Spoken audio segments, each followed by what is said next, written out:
Booyah!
And welcome to another exciting adventure with the energy that surrounds us. I say adventure because, as you can see, my co host Carla is absent tonight, unfortunately, due to allergies. But we have a special treat for y'all tonight. We have Ghost Geeks in the house and Chad live from Salem, Massachusetts. And Kiki and Leslie live from the Ghost Lair. Hello. Oh. So Chad's double gunning it. Chris, okay, I'll get in on something. There we go. Welcome to the show. Thanks for having us, man. So Geeks doors all the same. We're all of those. So glad to be here. We're glad you could make it on, and I gotta say it is really cool to have you guys actually in a split location. And kind of curious, how did that end up happening? Well, my niece is graduating high school this year, and so she wanted to kind of go on a ghost trip for her spring break, as you know, her senior trip. And so she asked if I would help put some of that together and some stuff to do. And she's like, I really want to go to the Conjuring House. So we've actually been in Salem since Monday, and tomorrow we actually leave Salem to actually we're going to stop at the Lizzie Borden house, excuse me. Brain's getting tired. Lizzie Borden house, and we're doing a tour of the Lizzie Borden house for a couple of hours, and then we're going from there over into Rhode Island to go do a complete overnight of the Conjuring House. And so that's why we're here. So having some fun. That's why he's there. Yeah. Wow. That is one senior trip that, man, I wish I could have had. Mm-hmm. Yeah.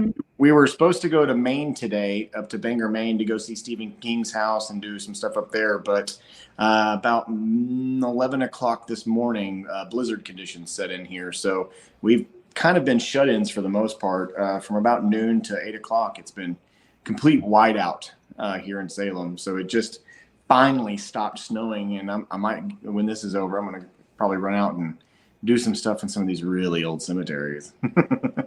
Yeah, That'll be pretty. It just should be so pretty. You guys know, when we were backstage, he said that, and we all were like, just don't become a permanent member there. Yeah. No, thank you. Don't get frozen. No. Do be careful with the ice. Yeah. Wear a helmet. Yeah. Oh, So- Well, I guess so the snow up there, it's not necessarily ice, is it? Or I guess because it rained before. well, yeah, the temperature is just barely hovering above freezing. So it's kind of like walking around in slushy right now. It literally is like having a Slurpee at your ankles. So It's not like Texas ice. Got it. Okay. yeah. So did you pack accordingly to this, or was this a total surprise? No, I'm a Boy Scout. We were always prepared.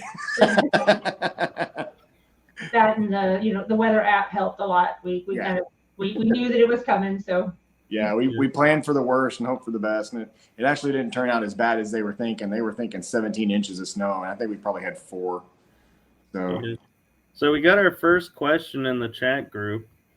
Johnny says, cool, what's the topic tonight? Well, Johnny, I happily able to tell you everything Ghost Geek. Welcome to nerddom. Oh, goodness. Hi, all the people tapping in the chats. Y'all are going so fast. It's like, oh my gosh. See Lone Star Paranormal. That's Kellen. Kellen. So Kellen in the house. Oh man, I hope your family's okay, Kellen. And I'm sure they're used to the weather a lot more than we are down here. So Yeah, right. Kellen's family is originally from New Hampshire, so they're getting really hit hard right now. Yeah, New Hampshire was, dude, we got 20 minutes outside of town today, and we're like, nope, we're done. Turn around, go back. There was no way we're making it through. Yeah. Ooh. Here's a good one from Anthony. I see that. Yeah. So for those of you that don't know, we actually just started a new mini series on our YouTube channel. The first episode dropped last Friday, and the next episode is dropping this Friday. And the first one was at the Donkey Lady Bridge down in San Antonio. And that place, that was weird. It's so like I didn't get much from the bridge itself, but I went past the bridge where they've closed off the old road. And that's where things got creepy. Like I saw something run across the road, and I couldn't identify it because I caught it like out of the corner of my eye about halfway to the road as it ran from one side to the other. And then I get down there and there's a trail, and I'm like, okay, it had to have been like a pig or something, because it was, 2 or 3 feet off the ground and just this big black mass. Well, a pig running fast is exactly what it's going to look like, but it made zero sound. Zero. So I got a little freaked out about that. So I was like, you know what? Let's just be safe and kind of head back to the bridge. But as I started doing investigating on that bridge, it got a little eerie. And then I called Leslie when I was reviewing the footage. I was like, you have to hear this. I knew I heard it, and I was just like, please let this be caught on the audio. So and it sure was. But we captured a lady crying. You could hear her cry. It was creepy. I was like, was it a bird? Like what could that have been? And what? Yeah, it was like could have been what 2 could have trees made rubbing that on each other. It's like, no, that's female voice tone. Yeah. It was literally a female voice going like sobbing. It was really interesting.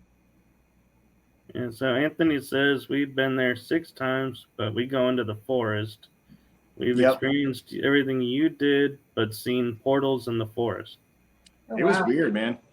I kept feeling like shadows were moving all in those woods. And I'm in the woods a lot, it's growing up as a kid, as a hunter and all that kind of stuff. So the woods don't scare me in the least bit, but there was something going on there that day. It kind of looked like, like all the trees, the shadows were shifting, and it was so weird. It was a weird visual phenomenon. So definitely go out there, check it out. If you're in San Antonio, it's south end of San Antonio. Heck yeah, you're going to love it out there. It was fun. I can't wait to take everybody else back too. Leslie got stuck in a medical conference. Sorry, babe. No, well, that's why we were in San Antonio. That's why we were in San Antonio. So she's doing medical stuff, and I'm having fun. That's the way it should be. Yeah. Yep. Yeah. We made a weekend out of it. So before I get to my questions, Jeff has one here. This is an easy one to answer. Yeah, this question, that's an easy one. The scariest encounter I've had to date. Oh, wait, you know what, ladies? Y'all talk. I was like, all three of us probably have different answers for this one. I don't know. We were all there for one of them. So we'll start with you, Kiki. What's your scariest encounter you've had to date? Pass. Pass? No. I'm not ready. Go, babe. Go, the hello at the Lavaca County Jail. Oh. Yeah, y'all called me real fast when that happened. Like, yeah, get your butt in here. That was kind of creepy. Yeah, it was bizarre. That one wasn't my scariest, but I was there for it. We were at the old Lavaca County Jail, and it was the two of us and my niece, her daughter, Reagan, and we were doing it wasn't even a spirit box, actually. We were just doing EVPs. We were just sitting in the cell. Yeah, we were sitting in the cell, just getting started, about to do an EVP session. And very audibly, caught on camera, we heard it out loud, this very deep voice just going, hello. And I mean, we are completely alone, shut in this concrete building, one entrance, one exit. The windows are all very, very high up, kind of like if you go to a public restroom at a park, all the windows are those ones that are really high up, and they just kind of like flip open a little bit. Right. And so there was nobody around.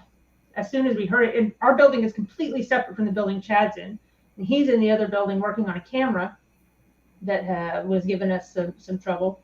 And so, like, we have, which was great because they thought it was me, and I'm like, watch, I'm on camera.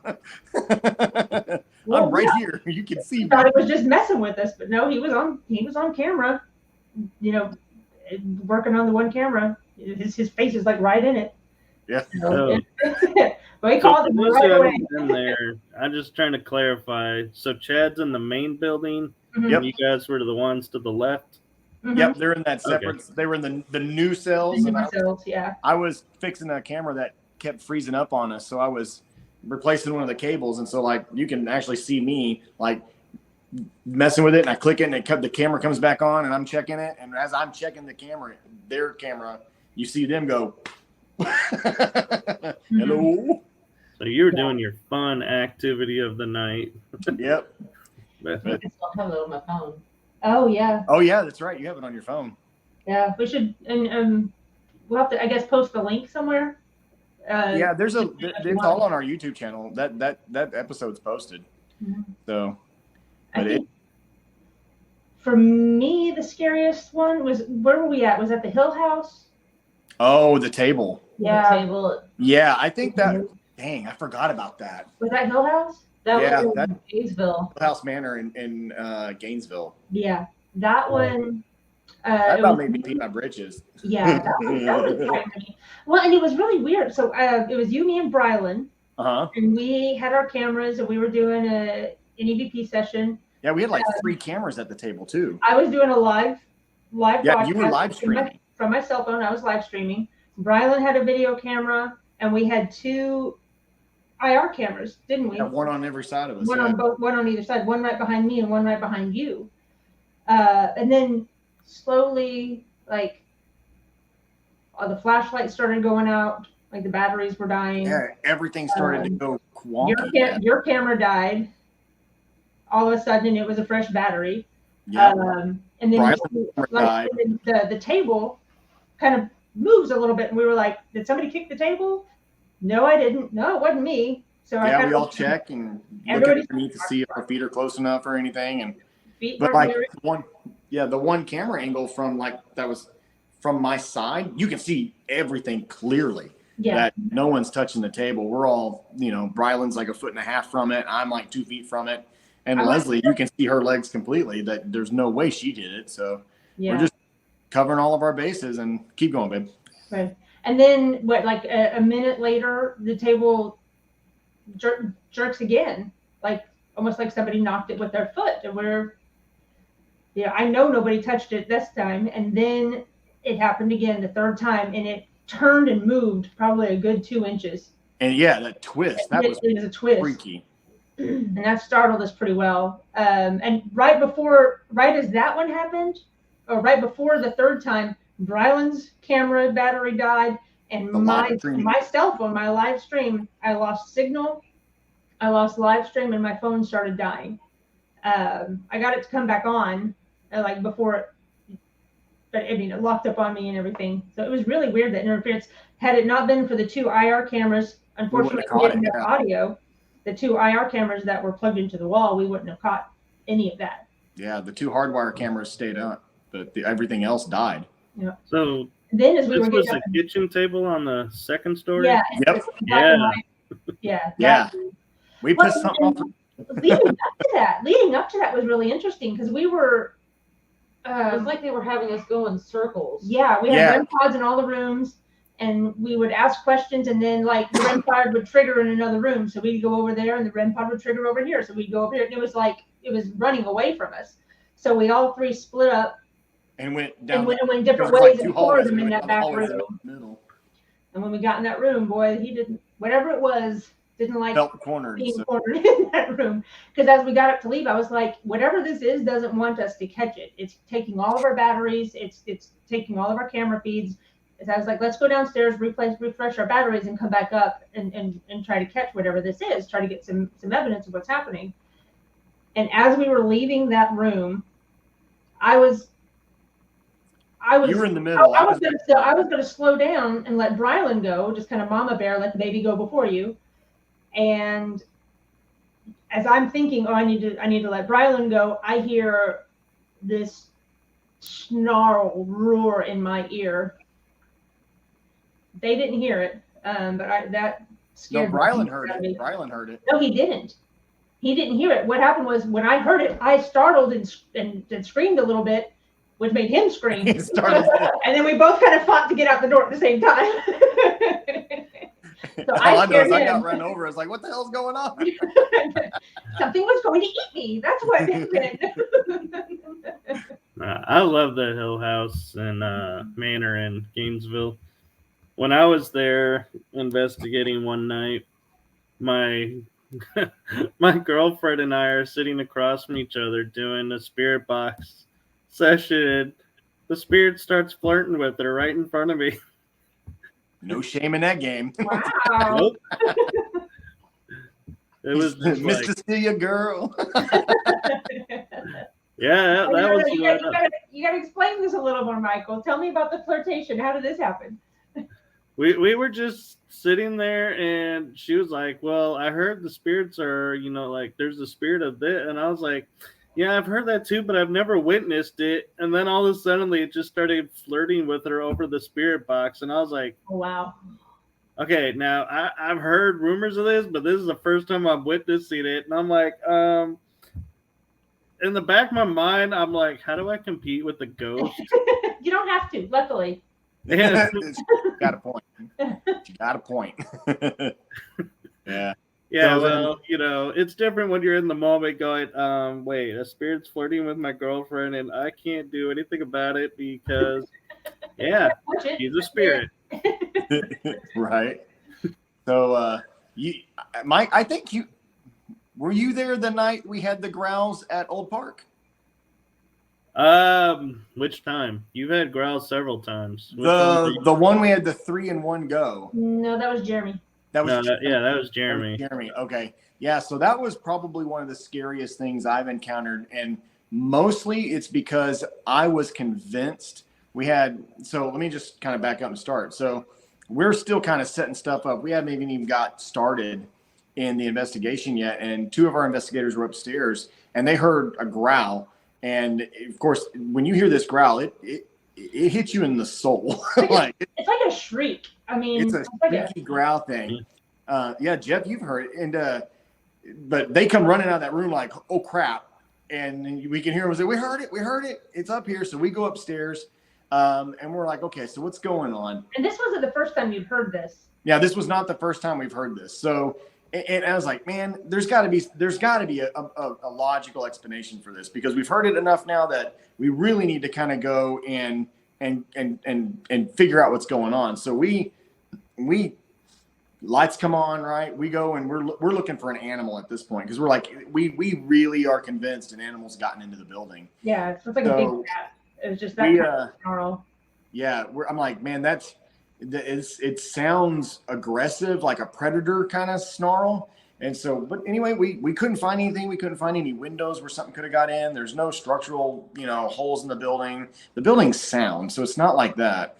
So we go back to investigating, and then the clip that everyone's probably seen, we're all starting to walk down the hallway to start investigating again after we literally just turned the lights off.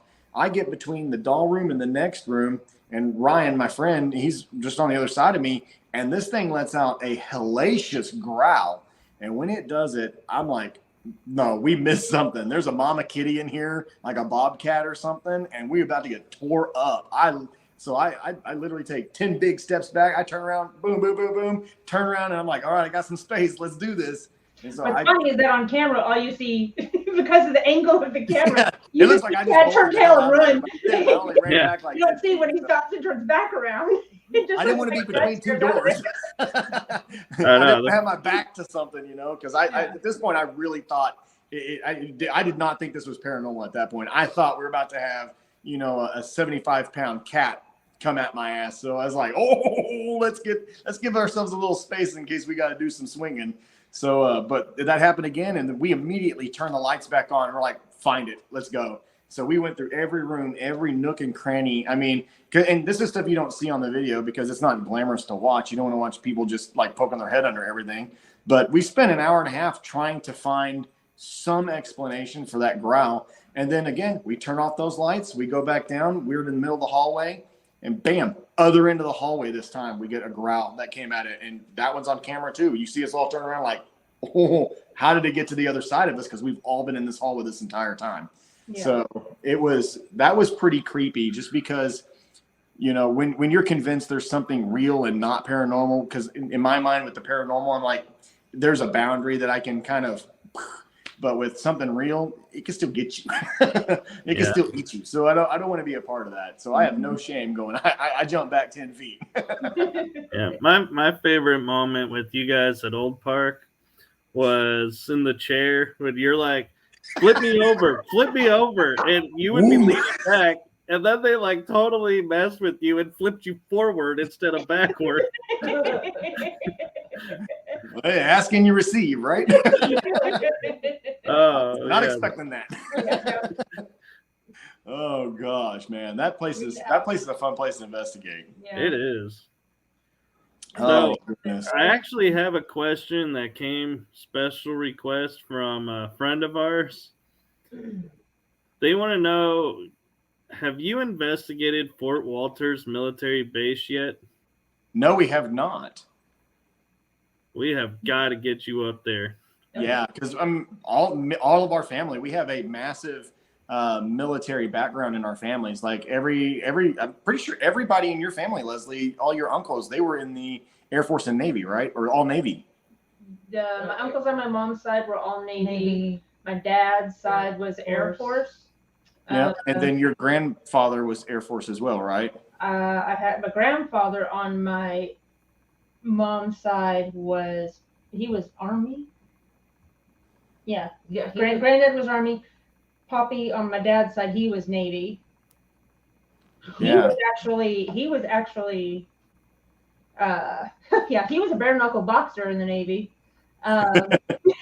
And he was on one of the ships that had gone out to sea to do some maneuvers when Pearl Harbor was bombed. So he was one of the that actually got out of the harbor. Yeah, he had been out. He was out of the harbor when it happened. On the ships they were doing practice maneuvers. They were doing maneuvers out at sea, and because they were away, those ships didn't get destroyed during Pearl Harbor, and he was on one of the ones that was out to sea at that time. And then my grandfather was in the U.S. Air Corps, which turned into the Air Force. Mm-hmm. And fun story about my dad's side of the family. So they immigrated from Germany right before World War One, and because that's what you do before World War gets going underway. They said we don't want any part of this, and they got out of there. But they immediately turned around and signed up for the U.S. draft to go back and fight against where they just left. So that's how you do it, folks. If you're going to leave oppression, you better get ready to go fight it again. So, but that happened to both sides of the. They didn't let him join though because they were. We have his draft card where he was denied. They wouldn't let him. Wow. Yeah. He's like, I just want to shoot, not bad guys. Like, yeah. No. It's kind of funny because too soon. Both of my parents' families are from Germany, and they came before World War II. Mm-hmm. And a lot of them were drafted, but my mom's dad was not allowed to be drafted because he was the last son. All his brothers were able to go, and he was like, I want to go. And they're like, nope, we can't let you go because one has to remain. Yep. And it was interesting looking it up, like you're saying, is because you see draft cards for the U.S. Air Corps, and you're like, U.S. Air Corps? Yep, they turned into the Air Force, yeah. Yeah. So they used to be a branch of the Army, and then they broke away and became the Air Force. So yeah, what's crazy is my grandfather was 19 when he fought in World War II as a fighter pilot, which is insane.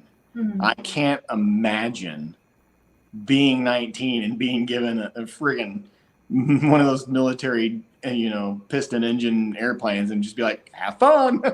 Yeah. Like, here's the keys to the Mustang. Don't crash it. Yeah, it's an expensive plane. Try not to crash it. Yeah. Oh, man. No, but could you imagine they were the first ones that learned to land on carriers? Yeah, what that would have been like? Wow. No, because it's hard even by today's standards. I couldn't imagine trying to do it back then with none of the guidance systems and stuff that they have now. That just blows my mind, man. And if the weather was bad. Yeah, right. Mm-hmm. But no, we haven't been to Fort Walters. We'd love to set something up and go out there. That'd be awesome. Yeah. So there you go, Shane. Got your question in. So I know you guys probably get this a lot, but I know you guys enough to know where it comes from, but where did the name Ghost Geeks originate? I blame Reagan. Yeah. My daughter. My youngest daughter. Reagan's our up-and-comer. She's our Ghost Geek in training, getting all of her stripes earned to become full-fledged Ghost Geek into the core family. So yeah, it was her idea. Chad, you're kind of a geek, and we like ghosts. We should call ourselves the Ghost Geeks. And I was like, Reagan, that's brilliant. Perfect. Absolutely perfect. She said, I know. Yeah, but it fits the name. It fits what we do perfectly. Yeah, because it does. We all bring such a technical background to what we do. Leslie's a medicine, I'm a scientist. And if you can't tell with all the crap that's back there, 3D printers and power supplies and electrical testing stuff, we build our own equipment, we test it, we change it, and yeah, there's Grogu in you. And there's the geek. There's the geek right there. Geek part. So, fun fact is, we were discussing before we came live how the symbol looks like a Pac-Man ghost got together with the minion and had a baby. Perfect. Whatever you want to see and interpret, it's open. Yeah, we call it interpret. Retro nerd. I don't see what else you could see and interpret. Yeah. Oh man. Yeah. So, but yeah, Reagan kind of came up with the name for it, and it stuck, and we just kind of ran with it. And and did it because, like I said, we do a lot of science stuff. One of the things we say, we stole it from The Martian, is we're going to science the shit out of this. And we do. We record everything. Everything gets recorded, and that's kind of one of the cool things about the equipment I build for us is it captures every time something goes off or goes on.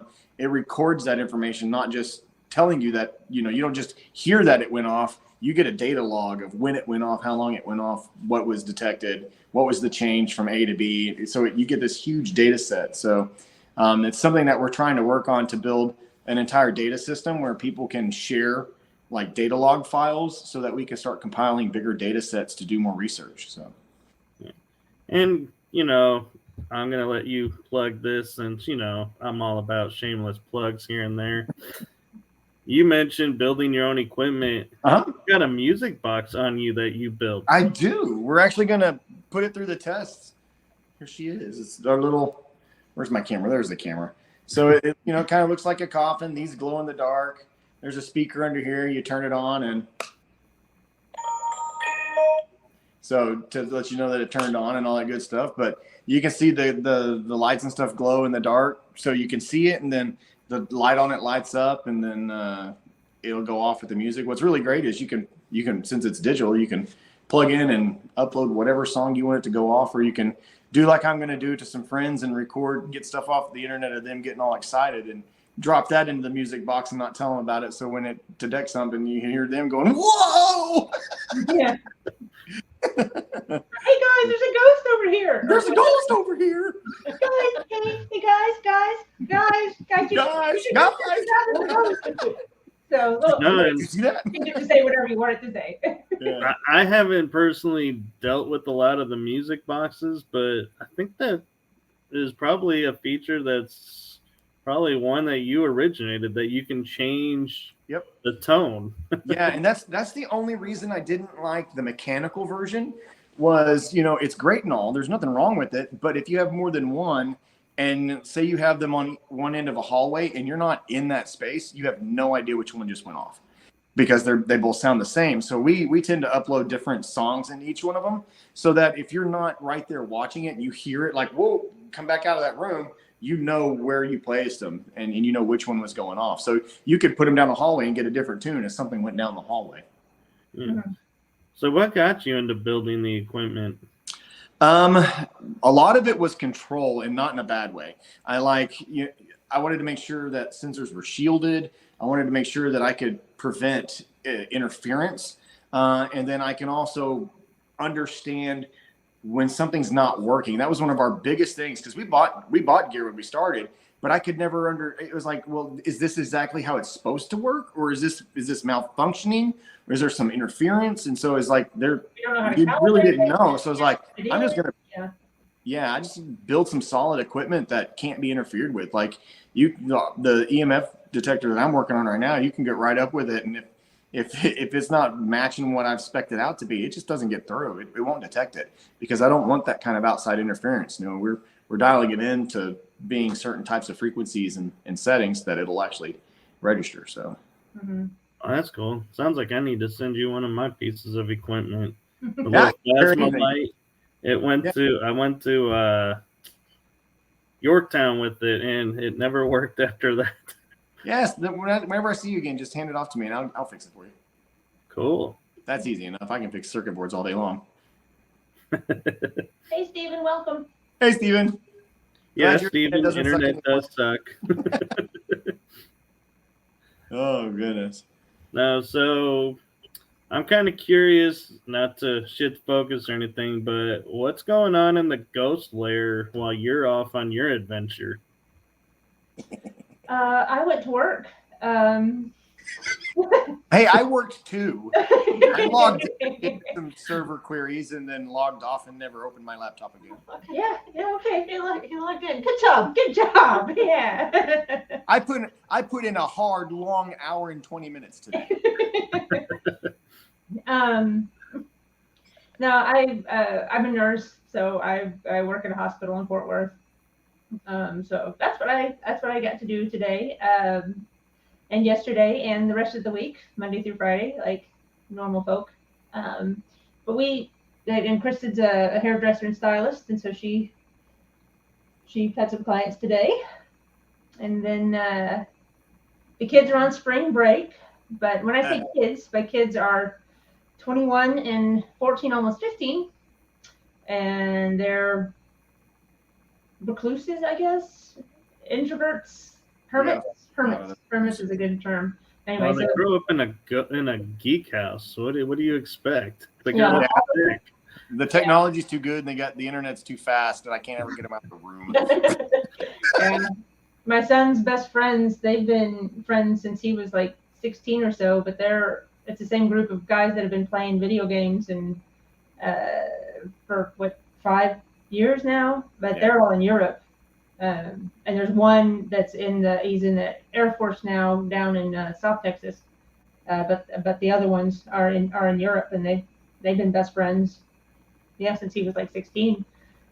And my daughter, even all of her school friends, like they don't go and do sleepovers anymore. They just chat online. Yeah, they have FaceTime. virtual sleepovers, Dad. Yeah. I blame FaceTime for that. Yeah. Yeah. Discord. Oh, goodness. So, Leslie, not to put you on the spot anymore, but I'm going to ask, what brought you out of videographer, photographer, professional status to becoming a nurse? Well,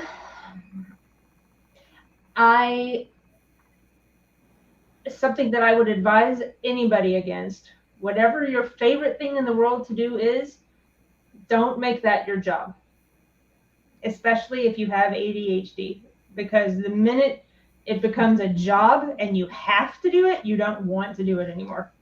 That's actually sound advice. Yeah. You Your second favorite thing and do that for a living, and keep your favorite thing as your hobby. But and that was it. I mean, we had You ran that studio for like 12 years, though. So, I mean. Yeah, and it was great while the kids were young and before they went into school, and I could keep them with me. And I love photography. I absolutely love it. But I was getting burned out with the behind the scenes, the culling through the images, the building the albums, and the back end editing. That was the stuff that I struggled with the most. And I just kind of got burnt out on it after a while, after years and years and years of it, and got to the point where I knew that I was not, I don't know how to phrase it. I didn't care enough to do my best. And these are people's weddings and people's, most important events of their life so far. And I didn't feel like I was, I was at the point where I knew I wasn't going to be able to do them justice anymore. So I kind of finished out the weddings that I had already committed to and kind of phased myself out because it wasn't going to be fair to my clients. And then went to nursing school, which was something that I started out doing before the whole photography thing happened. I had started working on my prereqs to get into the nursing program, and then I messed it all up. Yeah, then we found out we were having our son, and had kind of a difficult pregnancy. I was kind of put on a modified bed rest, and this was 21 years ago, before you could do online classes. So I dropped out of my classes. I finished the semester I was in, but then stayed, and I just had to drop out of school at that point and get a real job. And but the whole photography and video thing was kind of wonderful, as far as the flexibility to stay home with the kids during the week or take them to the office with you and just keep them home with you. That's cool. So I'm kind of curious, did you ever, when you were reviewing photos, knowing what you know now, capture anything in those photos? And then back then, though, you didn't know about the paranormal, so it's like, oh, that's a glitch. There was a lady in white. Yeah, tell me about this. Refresh my memory. Oh yeah, the lady in white. Yeah. She was like in every picture. It's kind of crazy. At every wedding. No, sorry. I know it's a serious question. Sorry. They're called brides. Yeah, it was a bride. At least it's not a bridezilla. I think there was a client of ours that contacted us once and asked who this person was that was wandering around in their photos before at an art. What was that couple's name? Do you remember them? Because they thought somebody like had crashed their wedding, but we're like, that person was never there. Hardin, Hagen, something like that. But yeah. They got the wedding was at an art museum. Okay. And I went through all the photos and called them and I I made an album for them and then all their images on a disc. So they got it all, and then afterwards she was like, so when did this she asked me about who this person was and if it was part of our team, and because she didn't recognize the person, and I was like, nothing weird. And then knowing what I know now, I don't know. There could have been some things that I thought were glare or some things that I thought were just dust specks that who knows what they really could have been. And had I known what I know now then, I might have looked deeper into it, but nothing that really stood out. We didn't do weddings in cemeteries or in haunted buildings that we knew of. So that you knew of. There were some very historical buildings that we've done events in. Yeah. It wouldn't surprise me if you went back through old catalogs worth of all the imagery that you might find something. Fun project, maybe. Maybe. All right. Yeah. So, Chad, did you ever DJ any of the any of the events she was videoing? Yeah. Oh yeah, I've DJ'd and done live music at some of these places. So, and there are some places that have given me the creeps. So, that's always fun. I think I was moving around. I was focused too much. I didn't really focus. Yeah, your world was right here. Yeah, that's all I saw. All of this. So yeah. There's a lot of pressure for me as a wedding photographer. The moment only happens once, and you don't get to redo it. So if you're not focused and you're not paying attention and you don't capture it right then you miss the shot altogether. Right. I will say the load in and out at the Fort Worth Club, it goes underground because you have to go in an elevator and it goes down, and then you have to walk down this 500-foot hallway that's underground. The load out coming back after the end of the event, 3:00 in the morning. There was one time I was in there and I couldn't get the elevator to fire back on. It's this damn thing won't work. And then I heard a door slam, and I thought it was security coming to help me fix the elevator, but no one ever showed up. So that was creepy. I remember that. Hmm. And then there's Kiki.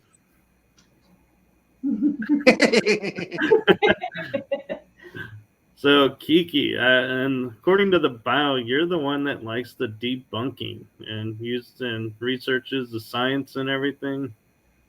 Yeah, she does. She does a lot of the. Let's bring it back down to earth for a minute. Before you get all crazy making it your way. Yeah, let's go back to my way. It's just calm down, calm your pants down.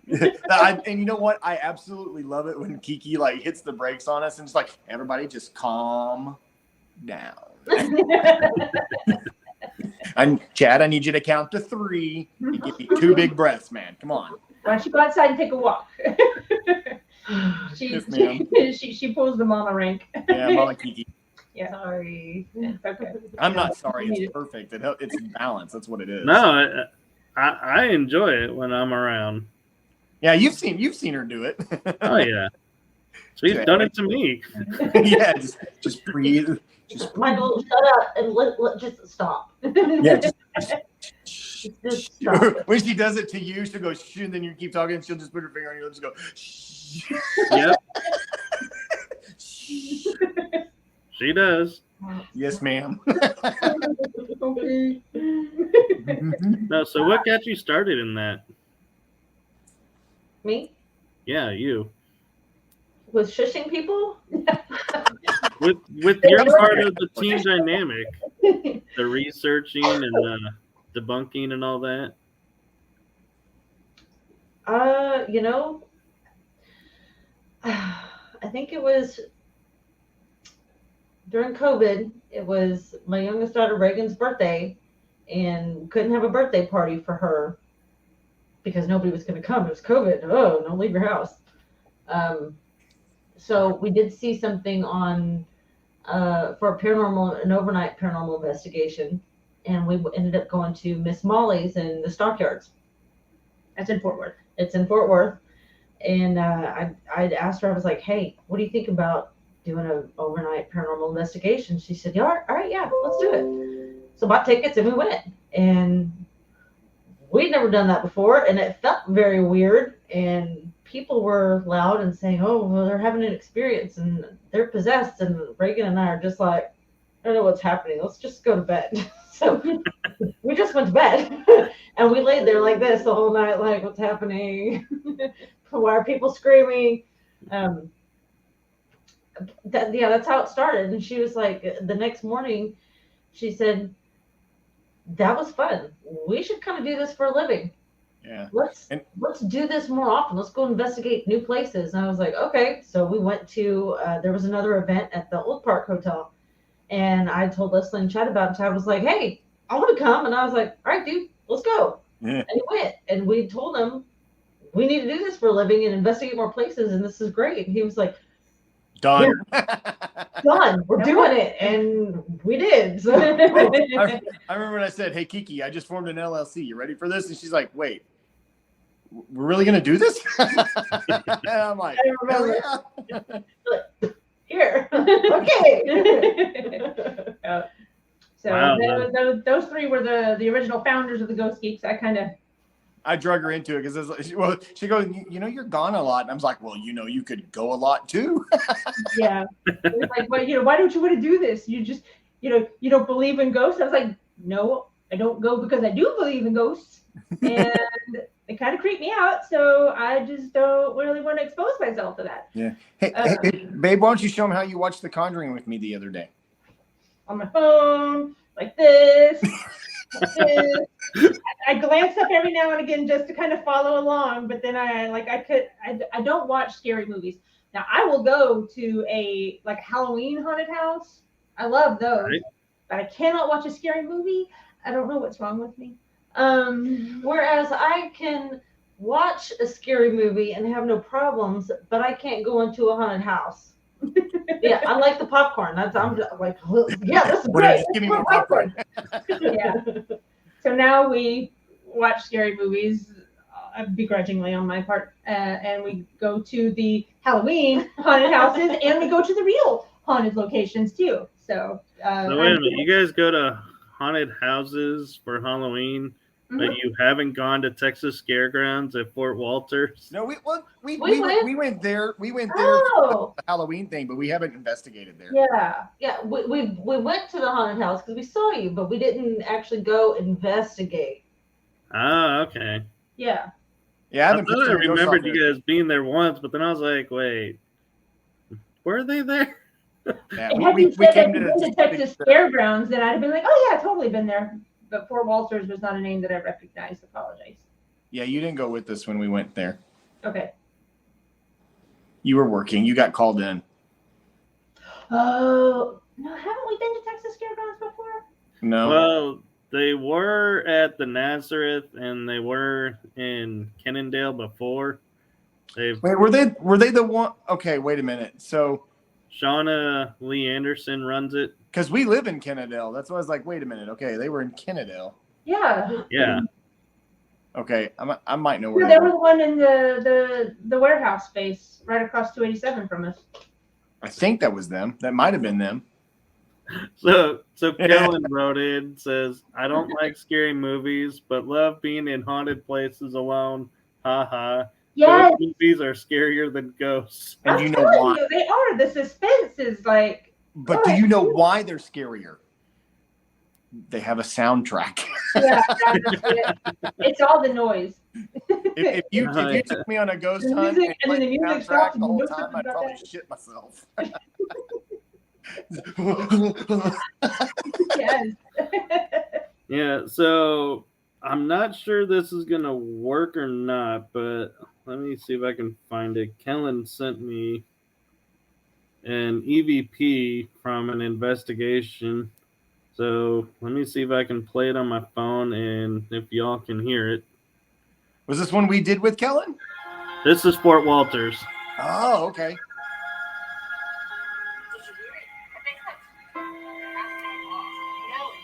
It's a woman's going stupid.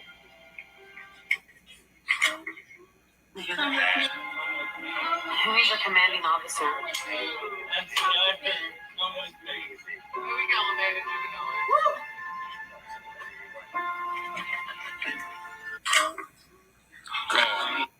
So it's a voice that came out of nowhere, and I was there that night, and this little girl in the bank building, because there's 2 buildings, says, "Come play with me," or "Come with me." Oh, wow.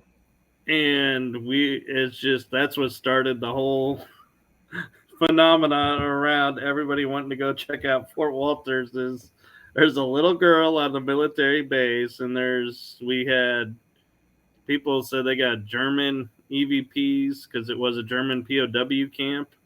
Interesting. Ein Minuten bitte. It'd be fun to go speak some German there, huh? I should bring Eli with us. Bring Eli. Our son speaks German. Yeah. Oh, there you go. So, then the daughter speaks French. So, well, there might be some of those around too. hello, Irene from Tokyo. Hi. Domo arigato. Yes. That So means the layout, just so you guys can understand, with Fort Walters is like, here is the bank building, here's the PX building, and like here are the barracks that the POWs were put in. wow. That's nuts. Yeah. That'll be interesting. Yeah, I'm looking forward to that. We'll set something up with them. Oh yeah. That sounds fun. Yeah, I'd like to be a part of that. Especially So since in October, it runs as a haunted house, the Texas Scareground. So it's left up, so you got to maneuver through everything in the maze, but everything's turned off. And Real ghost. everything's turned off. You were there for that, Michael. Yep. At Broken Bow when the spider went off. Oh, I got an even better one for you. I was just there with Stephen Woodard and Catherine in January doing our investigation because they won the investigation from the Christmas show. Uh-huh. And an animatronic spider was going off. Now, so everybody's like, whoop-de-doo, an animatronic spider. But do you remember when it went off on us, what we did? Oh, yeah. Well, first of all, the power cable on it was cut, so there wasn't even a plug to plug in the wall. And then we unscrewed the battery based on it to check to see if the dang thing had batteries, and there were no batteries in the damn thing. And the pressure plate was not hooked up either. Yeah, none of it was hooked up. None of it should not have worked at all. There is zero. I cannot come up with. There's no power to it whatsoever. Yeah. Yeah, there was zero power to it, zero power source. There wasn't old batteries in it that were rusting and might have gave it a charge. There was nothing. This thing should have been deader than a doornail. I mean, and that thing went off. And not only did it go off, but it like went off at one point. Like it went off, and then it went off again. Like right and after it went off in done. response to what we did. Your Ma chant, yeah. Yeah, we did a Ma chant, and as soon as we finished that Ma chant, boom, that thing went off. Yeah, and then what was even more interesting was later that night, we were in the room right next to the spider in what at the time was the doll room. Yeah. And remember what happened with the lights? We called it the EMF bomb because like the lights just went boom, and it like the whole thing flashed. Those emergency lights flashed, and you just felt static rush through the whole building. That was crazy. And that's on video, by the way. And I even got on video where you were talking through the lights. And it would answer 1 flash for yes, 2 for no. Boom, boom. That was EMF. That's why it breaks my heart knowing that place is about to go away. I know. That was sad news. We have one more investigation there, in 2 weeks. Mm-hmm. Not this coming weekend, but the next weekend. So cool. We'll be there for our very last time. Here's hoping it's not snowing. I think it snowed both times I've been there. Yeah, 2 of the 3 investigations that we've been there, it snowed on you. Actually, I was there for those 2. There was one that you guys were on, and it snowed so bad that I was the late one arriving, and I had to turn back because the roads were like black eyes, dark, Yep. and I was like, Yeah. nope, I gotta go back where I know what's going on. Yeah. Because it's Sean, just the trooper, he kept on coming, man. He Yeah. made it through. John's crazy. yeah. We love Sean. We do.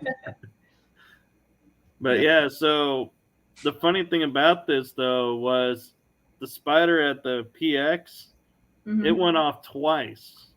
And I stepped on the pressure pad and I felt the pad, and of course it jumped and everything. But then I would stand there and I would step on it every way I could, walking by it every way I could, never went off. Huh.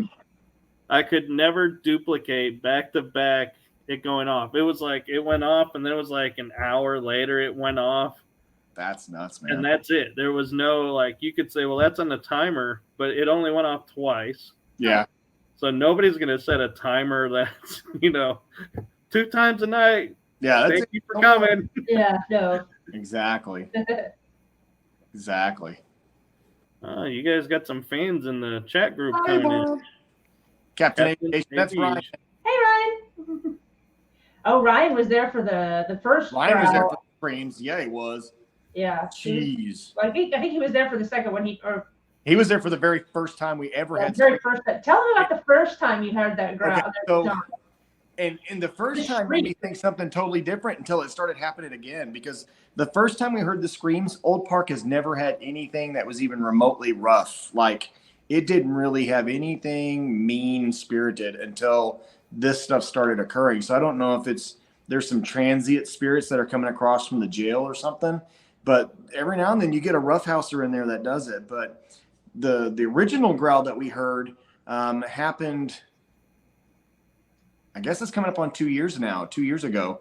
And we were there with a couple of pilot friends of ours. There's a little airport right there in Ballinger, and we all fly in with our airplanes and go there. And we were investigating the second floor, and we were just kind of creeping down the floor because we were seeing some, like, when things are starting to get really active at Old Park, the back of the building starts to look like somebody set off a fog machine. You can actually see fog kind of roll through the hallway, and it just gets Yeah. It does get very mystical. It's weird, right? I've never It had is. another location do that. Old Park's the only one I've ever seen do that. But we were sitting there and we were watching it. And we started taking pictures, and we were getting faces one after another, faces down the hallway. 2 people, 3 people, 1 person, 2 people, 4 people. And it was really weird because it was like they were coming and going through a portal or something. Mhm. And we started asking some questions, and all of a sudden you felt the whole house go still, almost like the earth stopped moving even. It was so still. And all that sound like black hole explosion, like it goes, and it was just this void of nothingness for a split second. And then all of a sudden we hear this scream, and this scream got louder and louder until the point we actually had to put our hands over our ears because we're like, what the hell's going on? Like, part of me's thinking, is a semi truck about to come blast into the back of this hotel? And this is his brakes squeaking up and screeching down. But man, it scared the bejesus out of us. And it turns out that night was the night the previous owner of the hotel passed away. So our initial theory was this was a one-off thing. The hotel and all the spirits in the hotel collectively mourned at the same time when this person who was a really long-term caretaker of the hotel passed away. Right. Mhm. So Kellen was But saying, then the shriek has happened again. Yeah, we're not the only group that's caught it now. So, which is good. yeah, it's been validated. Yeah, it's been validated now, but is it good? I don't know. But I would love to. Everything has happened as long as that initial time where it just started and got louder and louder and louder.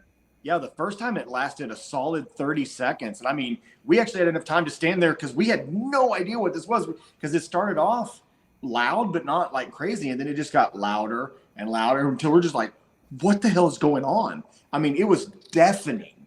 Mm-hmm. It was deafening loud. And Well, what was crazy is our recorders, audio recorders, didn't record it. There's nothing on those audio, because we came out there, we grabbed every one of those audio recorders in my grid, and we're like, oh, we got this. Nothing. Yeah, on the camera, you just see these guys backing up, like looking at each other, like what's going on, What's going on? and then like covering their Fire. ears. You just see that, but you don't hear you don't hear what they're responding to, and then Yeah. which makes it so much different than the other times that they've caught it, because you've heard it on the audio captures. We've been Yeah. able to capture it since then. Yeah. So, Yeah, we've been able to capture it since then, but that initial time, it did not record on audio, and we had a recorder all the way you put to it back in the the corner now, Michael. It's fine. Yeah, we had a big Kiki, small. Put us back in the corner. The baby back in the corner. nobody puts Kiki in a corner. I know. But yeah, that's what made that first time really significant. Was we always run with what I do as an audio grid. I put recorders everywhere because I can actually run math on distances between recorders to tell you exactly where sound came from. I can actually triangulate it and tell you exactly where sound came from. It's a technique that I think I'm the only one that's using. If I'm not, then by all means, congratulations, you're doing it with me. And we waste so much time listening to audio, but but I set recorders everywhere to create a grid so that I can, and I actually plot down how far apart each recorder is, because then I can go and use a decibel meter and figure out how far from one recorder to the other it is based on how loud it is on one versus the other. And you just triangulate that through. And I can tell you, that was 38 feet from one recorder to another. And there it was here in the hallway, and that's where the sound was recorded. But that first one, nothing. We were all flabbergasted. Like Ryan's in the comments. Ryan, we were flabbergasted that was not on a recorder. Like, how's that possible? We had our hands over our ears. It was so loud. Yeah, and talking about triangulating, it was kind of interesting because when we were at Myrtle's plantation, I think a couple weeks ago, we heard a door close, but we couldn't ever find a door that was closed. And in my room and the room next to it, we had EVP recorders going. And so I'm looking to go back to re-listen to it because unfortunately I didn't stop it and start it. So it's like a nice 10-hour chunk. Yep. I know exactly that pain. So it's like I'm going to be in. And I said to George from Mad G's Smack Talk, and I was like, it's going to be really interesting to see if your recorder picks up the door, my recorder picks up the door, whose is louder. Yep. Because then it tells us which room it was in. Bingo. And I didn't even think about, like you're saying, which one was even closer too. Yep. And that's why we set out so many recorders, is we just want, especially at Old Park, we always put one in the front so we can immediately negate any foot traffic that's on the sidewalks or from the restaurant. That one absolutely knocks all of that out. I can scrub that completely from any other recorder. And then I can, we put them down the halls downstairs, down the halls upstairs, off in the rooms on the other ones.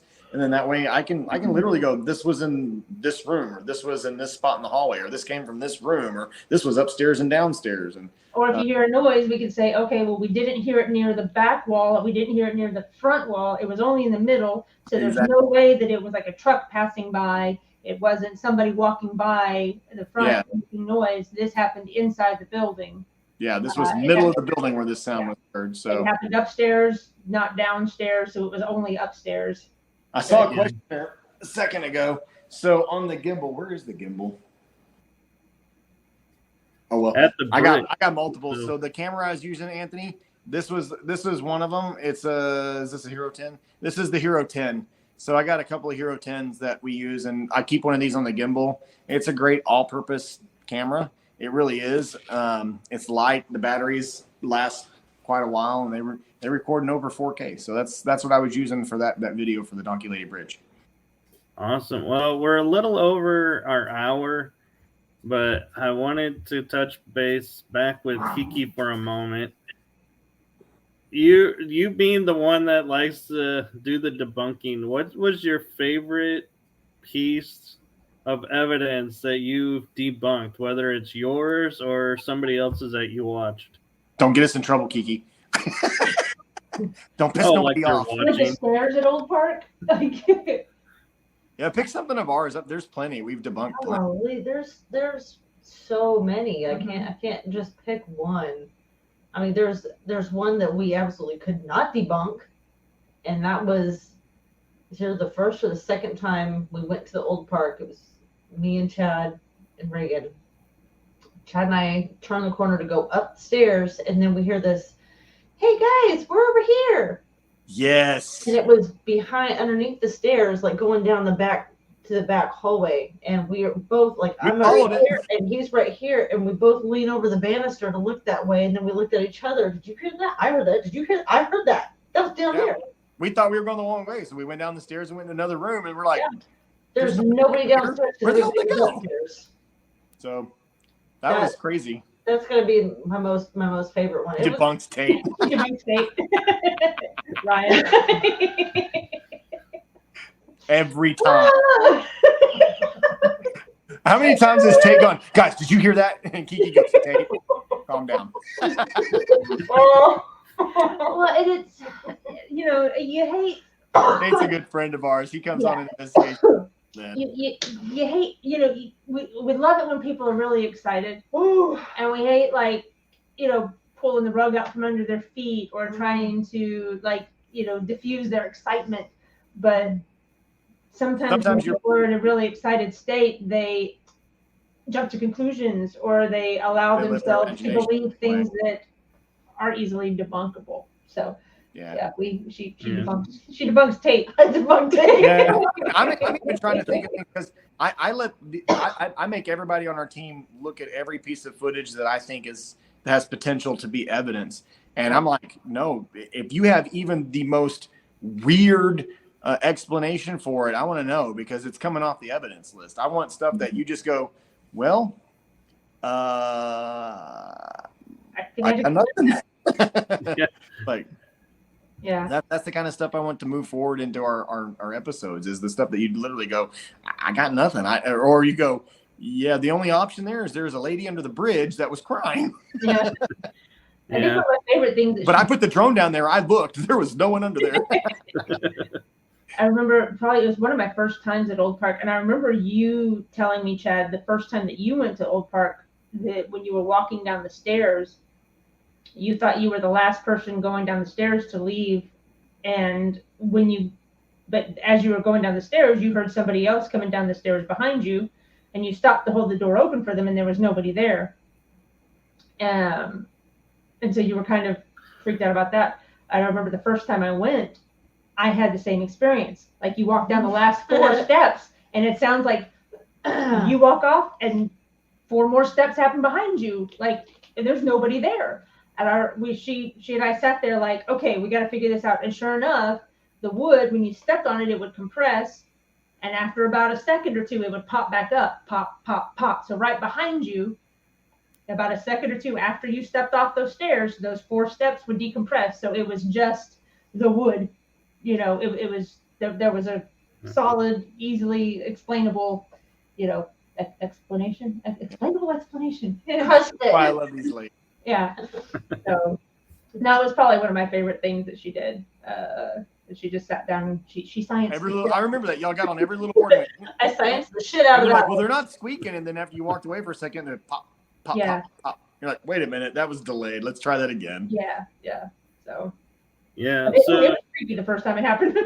Yeah. I'm gonna say for track record, I have investigated Broken Bow with you guys. Mm-hmm. I've investigated Old Park with you guys. Like that many times. So definitely got to go with you guys at Fort Walters. Love that. Yeah.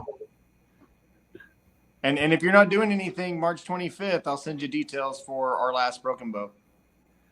I think you already told me you were doing something. Was it Jefferson? Jefferson is April 1st.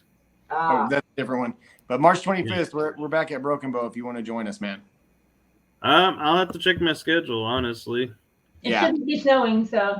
It shouldn't be snowing. But it's Texas, Oklahoma. It's Oklahoma, what can you expect? Yeah, we've had snow on Easter, so. Yeah. Barbecue on Christmas and snow on Easter. Yep. So, to end tonight's show, I'm going to do something a little different. And before I do that, Yes. Kellen, I just saw popped in with the child Yes. footsteps running. That was Yeah. nuts. Yes, it was. Yeah. Go watch that video. Holy crap. Yeah. What did we title that video? I think you The kids, the children running up and down the hall. running up and down the hall. Yeah. Yeah. Because we were sitting in that room going, somebody's messing with us. They're going up and down the hallway. Because we were getting to the point where we were going to stick our head out and be like, hey, can you guys like stop for a minute? And then we're like, wait a minute. There's nobody there. Well, and it's funny because like the second or third time we heard it, we were about to stick our heads out the hallway, like to And then the music box went off. and then Michael walks in, and we're like, oh, okay, Michael got it. Yeah. And then we heard it more. Yeah. What can I say? Plausible deniability. We give back Michael. Yeah, but then everybody was in that room and we heard it and we're like, there's no one left. Yeah, everybody Yeah. was in that room. There was nobody else left except for, I guess, Dan and. Or is it Trish? And that's the one we were sticking our head out. Go, Trish? Oh yeah. Yeah. Trish, is that you? Please Yeah. don't say my son. Like, please don't yell back at me. Yeah, that one was a trip, and it was funny too because She got me a couple times that night. Yes. yeah, She's so quiet. And then she'd like hover in the dark and be like, do you see that shadow? And she'd be like, it's just me. Yeah, she got me in the back room, man. Yes. You were Yeah. there. Like, I kind of walked around the corner and there's that little hall, like that bathroom that splits the two rooms. And I walked around and I didn't see her because she's like right in the shadow. And as I kind And of she's stepped like into this it, I tall. bumped into her and I went, oh, it's you. She's like, Never even Super saw her there. quiet. It's like, oh my God. So still. she's so still and so quiet. You don't even feel her presence, and you just Yeah. I know.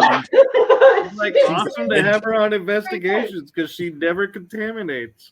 She needs to, she needs to go work at one of these haunted houses too. The scare ground. She would be perfect. Oh my. She would be perfect. Like, Oh, she doesn't make any footstep sounds either. Like, she walks on air. I don't get it. She's a I hobbit. know, and the other thing that night, Chad, remember when I was at the corner door frame and I'm like, something's matrixing in the hallway, and you're like, yeah, and I'm like, let me see if I get it on my IR camera. You're like, nope, that's not gonna show up on the IR, and it didn't. No. Yeah, I mean, He's like, we're that's not looking gonna right show. at it. And it was like, it's not showing up on IR. So it's some other kind of light spectrum that we're seeing that's a visible light source, but it was not on IR at all, but we were staring it down, man. Mhm. I know, and then it's like, I gotta admit, I was like a little frustrated with the ladies because all of a sudden the flashlights went right on it, and I was like, and it's gone. And it's Whatever gone. we saw just disappeared. I think I was in the opposite corner. I wasn't it, but still. What are you talking about? Huh? I can't see Me neither. But yeah, I was like, because I was like so seeing this taking shape, and I think you were too. We're like, Yeah. who is it? Who is it? And then the flashlight arrives, and we're like, we'll never know. And it just melted. Let's find out. No, so how about to end this show? I'm gonna give you guys each one question Oh. and to answer, and I'm gonna start with Kiki Why are you picking on me? Okay. because you had the least airtime.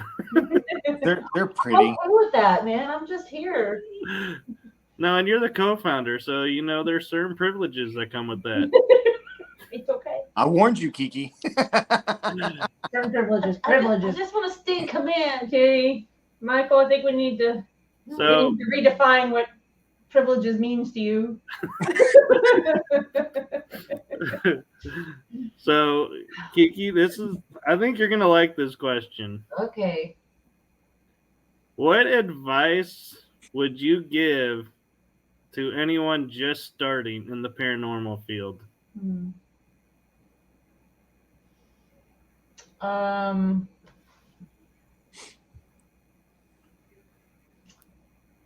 Definitely be quiet and listen. Just sit and listen and see what you hear and try and shut everything else out. Honestly, because I mean, I don't know. You sit there and you're listening, but this is your first time doing it. Like, oh my god, what was that? Oh, was that a bird? Was that what was that?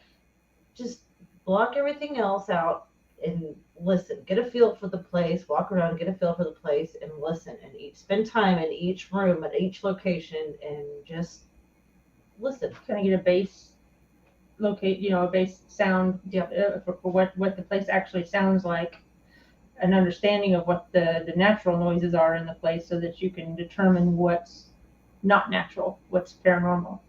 I like it too. Yeah. Yeah, your best piece of equipment is you. Also, yeah. Or even whenever you're doing an EVP session and you ask a question, wait, give it time to answer, because you don't know how long it takes for your question to make it to their consciousness and then for them to make any sort of a response. So, give it a good 10 seconds, 15 seconds in between each question of absolute silence. Which brings me to Leslie. Hi.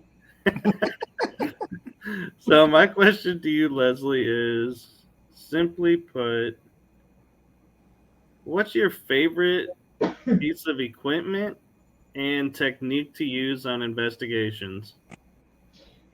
Chad. Are you saying Chad's a tool? He's got superhuman hearing. That I do have. And he can fight off anything. I don't know. Yeah. I feel safe when he's around. He's my favorite tool. Is that? No, I know. Wait, did you just call me a tool? I think she did. No, it's okay. I like being in your toolbox. No. As far as equipment, probably the camera. I love the DVR cameras that we have, the IR cameras. I know that we kind of go. It's perfect for us, probably overkill for other people, but having multiple angles, so that you can go back and, did you see that? I don't know. Did you see that? And then being able to go back and you've got multiple angles. I think at Old Park we set up 9, 12 cameras. It was like 12, and we had them on the big projector screen. Yeah, well, we'll set up 12 stationary IR cameras. So yeah, we have 16 DVR cameras total. Yeah. We don't always use them, but we will definitely try. Yeah, we'll use as many as we can.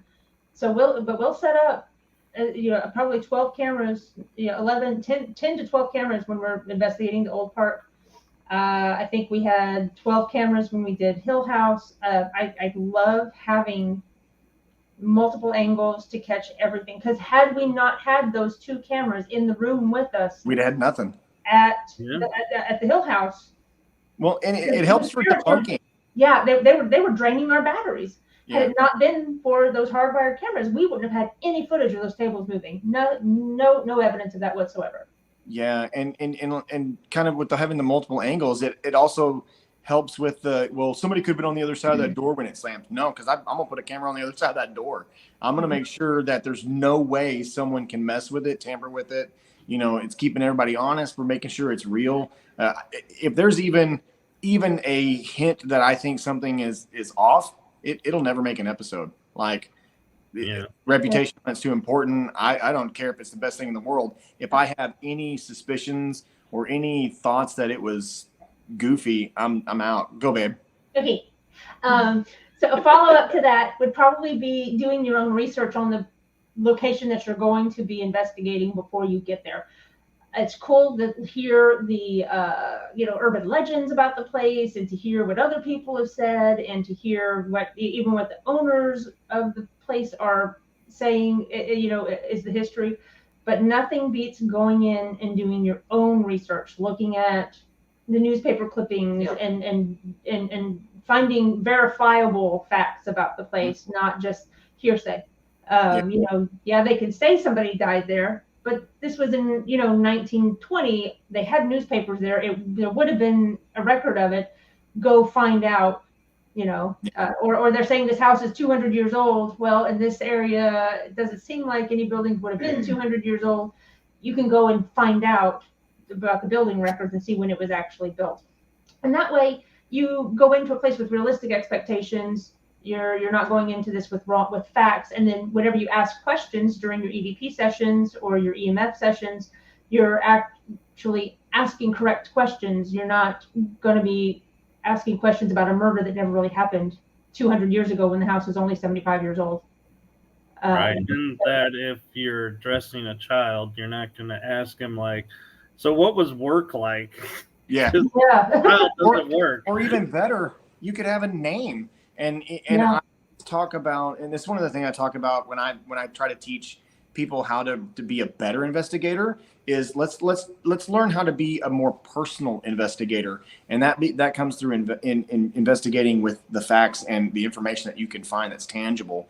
Because when I truly believe that one of the most powerful things on the universe is someone's name, and if you can actually put a name out there, that gives a amazing amount of energy and connection all at the same time. And I think a name can be an actual tunnel, a conduit to help those people come through. So finding names is very important. It's like tuning in a radio station. It's like tuning in the radio station, right? You know, you can get close and hear all this chatter, but if you can get that name, you might be able to get that direct link.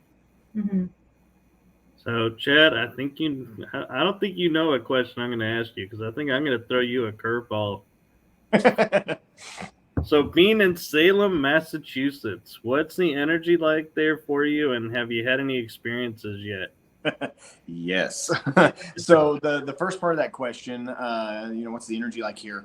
I've been to Salem before. I was here as a teenager a long time ago. I won't tell you how many decades that was, even though I'm not that old. But this is one of the only towns I've ever been to where you're like, this town is so awesome, and then you're like, and creepy. There's a vibe in Salem that, most of the instances that happen with the witches and the witch trials here are absolutely undeniable hysteria. They were acts of mass hysteria. But the vibe here and the energy here says something a little bit different. That while, the majority of the people most likely had nothing to do with witchcraft, the vibe here says that someone did. Someone did. And you can feel that. And even an untrained person can feel that. There's definitely that vibe here. And whether that person was really caught and was a part of the witch trials, I couldn't tell you. But you can tell this town saw evil. That you really can't tell this town saw some evil. And experience here, actually, yes. Last night, I kept getting something grabbing my leg in my bed and wouldn't let me sleep.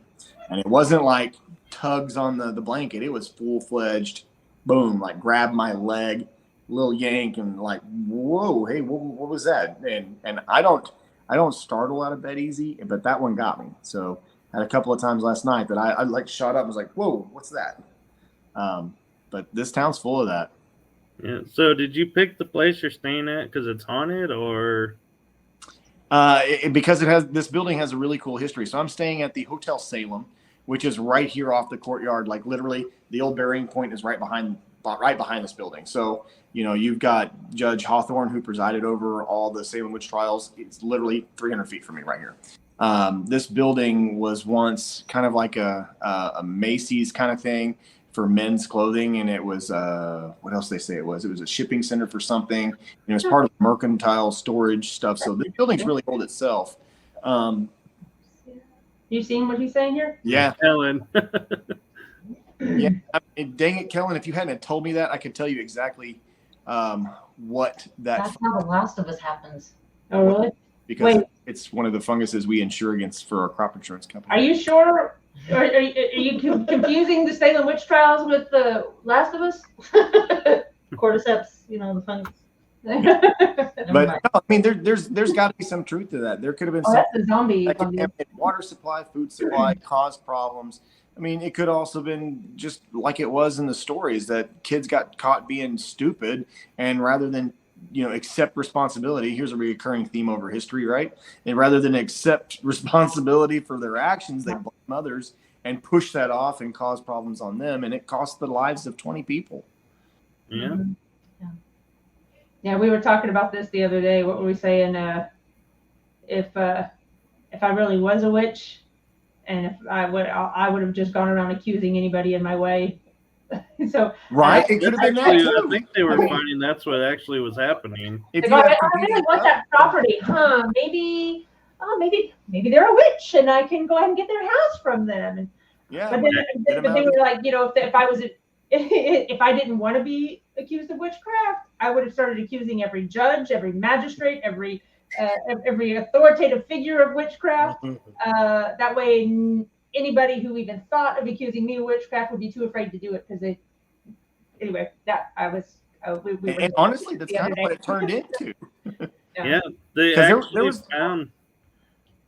Go ahead, Chad. I was gonna say, because there was more than just the 20 people that were executed, that were accused. There were like 200 that were overall that were accused. So Yeah. So, but to hit on your point, Leslie, there was a point where they found some documents that I believe it was the dad of one of the accusers, was about to lose his land because I think it was either failed to pay the money on it or somebody else wanted it. So the daughter started accusing a lot of the people of witchcraft that were going to get the property from her dad so he could keep the property. Yep. Interesting. Well, So there was some of that going on of, I My don't like witch- you crossed me, so you're gonna get named as a witch. yeah, and there was no way to really disprove it. I mean, it's like your options are death and good job, you're not a witch, or you don't die and guess what, you're a witch, so we're gonna kill you. yeah. Or the third was, we're not quite sure you're a witch or not, but to be on the safe side, we're still We're gonna kill you. What's behind door number 3? Yeah. Death or death. So You can't connect. Death, please. No, cake. You said death first. No, I meant cake. I meant cake. Oh, I well, think all I right. hit this in I don't know, I the got a cake at this promo, rate. but where can everybody find Ghost Geeks if they All want to right. catch your stuff? Yeah, right here. Present. So on Facebook, we are TX Ghost Geeks because we're based out of Texas. So we are TX Ghost Geeks. On YouTube, we are just the Ghost Geeks. Always just look for the crazy logo. You'll know you find the right guys. But yeah, just at Ghost Geeks on YouTube. That gets you to YouTube. But definitely give us a follow. And if you guys want to come join us for an event, we have a couple of public events we do every year. We'll post them there. And then we do a lot of live feeds and episode drops. And like I said, we're doing a mini investigation series right now. First city that's out of the gate is San Antonio. And we got a couple of episodes that are coming from that. So that's where you can find us. Next will be Salem. So Salem. Now that the blizzard stopped, and I can try to do some filming tomorrow. there you go. So yeah, I knew there would be good coming from this. Yeah. So one last thing, surprise question for everyone. You all can answer. What is there a big event? It's like you can give a little spoiler that you guys are going to be at coming up. I'll give you 2. So April 1st, we're doing an event with the New Star event company, and they're hosting a dual investigation at Old Park and the Old Reynolds jail, which if you've never done the jail is really cool. We have so much history on the jail that we laugh about it because like the history of that jail is, and then they tried to burn it down. Like they're like They 7 tried to burn it down again. Yeah, like and we've seven or eight- experienced that. But it didn't quite burn down. But So we then have 7 different times that inmates attempted to burn the jail down for an escaped attempt. It was like, I can just imagine the town people going, "Well, damn jail's on fire." Again. Escaping again. Here we go again. Here we go again. George, go get the hose. Lock the doors. But, that's April 1st. That's April 1st. If you want to come join and be a part of that with us and have some laughs and have some cheers, then go to the New Star Event Company. I think it's just newstareventcompany.com. If not, just go to our page. We got it linked there. And then the West Texas Paracon. Actually, again, out in Ballinger, Texas with the Old Park, Dan and Connie are putting on the very first West Texas Paracon. It's the very first one out there. So if you're out in that area, you definitely want to be there. It's going to be a lot of great people talking, vendors, investigations of the old park. They're going to do gunfight reenactments and stuff like that. So that town is a major, major Wild West town. So the fact that they're going to do gunfight reenactments in the streets there, that's going to stir some stuff up. So you definitely want to be a part of that. Yeah, that's fun when they do that. Yeah, that's gonna get some things flowing, man. Because there were a few gunfights in that town that ended in the death of some outlaws, and one of the sheriffs lost his arm to a sawed-off shotgun. It didn't need Yeah, to be bad. I like how you put it as there were a few. A few. But there were at least 2 inside the hotel. Yeah, 2 inside the hotel. Not the Yeah. part of the hotel was a saloon or whatever. Yeah. But yeah, it took place on the property of the hotel. Yep. Yeah, not to mention Bonnie and Clyde.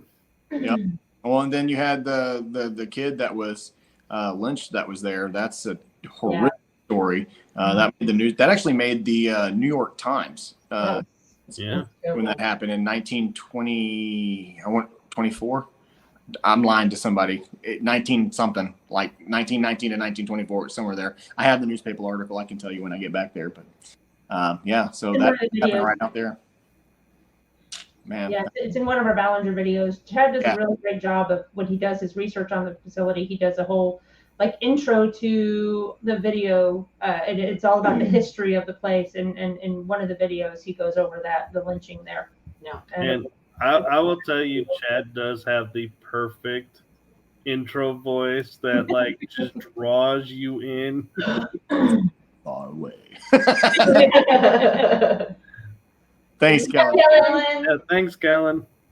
right. Good night, Kellen. So, yep. So I think it's probably a good time to call it a night.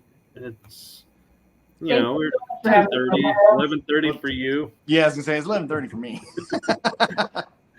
So I appreciate you all coming on, and I gotta say this was a cool experience having one in Massachusetts while the rest are back here in Texas. So that was kind of a fun treat of, Yeah. spreading it out and bilocating.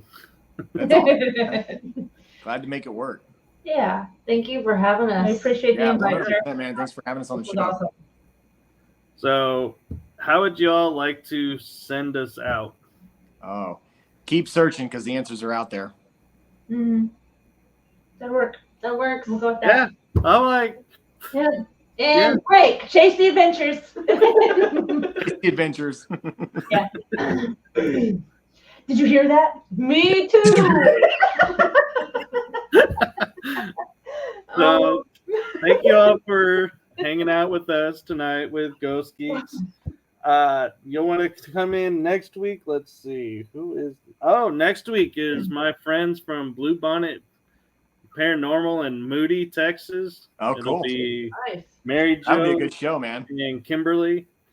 So that'll be a fun show. So, Chad, I got to give it to you. You just got to say it again. I can't top it. The answers are out there. Just keep looking for them. All right, everyone. Good night. Good night, guys. Wait.